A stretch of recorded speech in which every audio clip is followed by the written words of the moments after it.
Hello friends, welcome back to Gidoo's kitchen. Gidoo's ಕಿಚನಲ್ಲಿ ಇವತ್ತು cold and calf related ಆಗಿ ಒಂದು ಒಳ್ಳೆ ಆಯುರ್ವೇದಿಕ್ ಹೋಮ್ ರೆಮಿಡಿ ಮಾಡೋದು ಹೇಗೆ ಅಂತ ನೋಡೋಣ. ಈ ರೆಸಿಪಿ ಮಾಡೋದಕ್ಕೆ ಮೊದಲು ಒಣಶುಂಠಿ ಮತ್ತು ಕಾಳು ಮೆಣಸನ್ನು ಹೀಗೆ ಕ್ರ್ಯಾಶ್ ಮಾಡ್ಕೋಬೇಕು. ಈ ರೆಸಿಪಿ ನೆಗಡಿ, ಕೆಮ್ಮು, ಅದರಲ್ಲೂ ಒಣ ಕೆಮ್ಮು, ಗಂಟ್ಲು ನೋವು, ಗಂಟ್ಲು ಕೆರೆತ, ತಲೆನೋವು ಹೀಗೆ ಸುಮಾರು ಹೆಲ್ತ್ ಇಶ್ಯೂಸ್ಗೆ ಒಂದು ಒಳ್ಳೆ ಹೋಮ್ ರೆಮಿಡಿ ಅಂತಲೇ ಹೇಳ್ಬೋದು. ಇದನ್ನು ಕಂಟಿನ್ಯೂ ಆಗಿ 3 ದಿನ ಬೆಳಗ್ಗೆ ಮತ್ತು ಸಂಜೆ ತೊಗೊಂಡ್ರೆ ಇದರ ರಿಸಲ್ಟ್ ನಿಮಗೆ ಗೊತ್ತಾಗುತ್ತೆ. ಶುಂಠಿ ಮತ್ತು ಮೆಣಸನ್ನು ಹೀಗೆ ಜಜ್ಜಿ ಹಾಕ್ಕೊಳ್ಳೋದ್ರಿಂದ ಇದರಲ್ಲಿರೋ ಅಂಶ ಚೆನ್ನಾಗಿ ಹಾಲು ಜೊತೆ ಬಿಟ್ಕೊಳ್ಳುತ್ತೆ.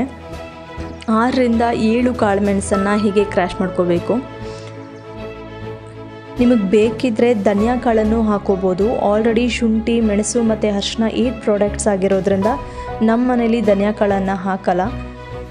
ಒಂದು ವೇಳೆ ನಿಮಗೆ ಬೇಕು ಅಂದರೆ ಹಾಕ್ಕೋಬೋದು. ಇಲ್ಲಿ ನಾನು 200 ml ಅಷ್ಟು ಹಾಲು ತೊಗೊಂಡಿದ್ದೀನಿ. ಆಲ್ರೆಡಿ ಪ್ಯಾಕೆಟ್ ಹಾಲಲ್ಲೇ ನೀರು ಮಿಕ್ಸ್ ಆಗಿರೋದ್ರಿಂದ 50 ml ಅಷ್ಟು ನೀರನ್ನ ಹಾಕ್ಕೊಂಡು ಹಾಲನ್ನ ಕಾಯಿಸ್ಕೊತಿದ್ದೀನಿ. ಒಂದು ವೇಳೆ ಗಟ್ಟಿ ಹಾಲಾಗಿದ್ದರೆ ಈಕ್ವಲ್ ರೇಷಿಯೋನಲ್ಲಿ ನೀರನ್ನ ಹಾಕ್ಕೊಳ್ಳಿ.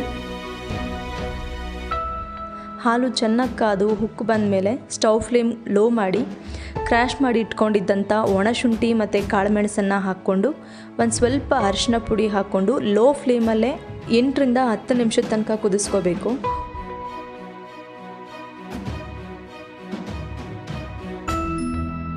ಒಂದು ವೇಳೆ ಎಕ್ಸಸ್ ಹೀಟ್ ಬಾಡಿ ಆಗಿರೋರಾಗಿದ್ದರೆ ಈ ಹಾಲನ್ನು ಗಟ್ಟಿಯಾಗಿಲ್ಲದೆ ಸ್ವಲ್ಪ ನೀರಾಗಿ ಮಾಡ್ಕೊಂಡು ಕುಡೀರಿ.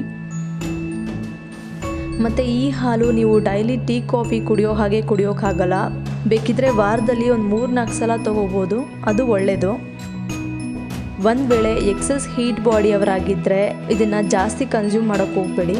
ಹಾಗೊಂದು ವೇಳೆ ನೀವು ಕನ್ಸ್ಯೂಮ್ ಮಾಡಿದ್ರೆ ಸ್ಟೊಮಕ್ ಅಪ್ಸೆಟ್ ಆಗೋ ಚಾನ್ಸಸ್ ಇರುತ್ತೆ. ಸೊ ಲಿಮಿಟೆಡ್ ಆಗಿ ಕನ್ಸ್ಯೂಮ್ ಮಾಡಿ.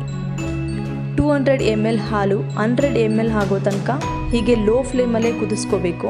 ಸೊ ದಟ್ ಶುಂಠಿ, ಮೆಣಸು ಹಾಗೆ ಅರಿಶಿಣದಲ್ಲಿ ಇರೋ ಅಂಶ ಎಲ್ಲ ಹಾಲು ಜೊತೆ ಚೆನ್ನಾಗಿ ಕುದ್ದು ಹೊಂದ್ಕೊಳ್ಳುತ್ತೆ.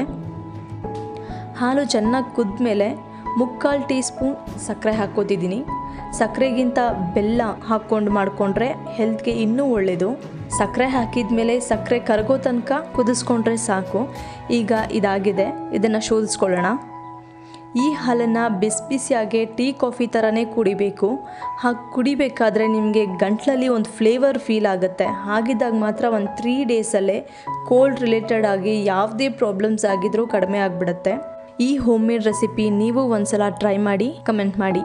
ಈ ರೆಸಿಪಿ ನಿಮಗೆ ಇಷ್ಟ ಆಗಿದ್ದರೆ ಮರೀದೆ ಗಿಡೂಸ್ ಕಿಚನ್ಗೆ ಸಬ್ಸ್ಕ್ರೈಬ್ ಮಾಡಿ. ಹಾಗೆ ನೋಟಿಫಿಕೇಷನ್ಸ್ಗೆ ಬೆಲ್ ಐಕಾನ್ ಕ್ಲಿಕ್ ಮಾಡಿ.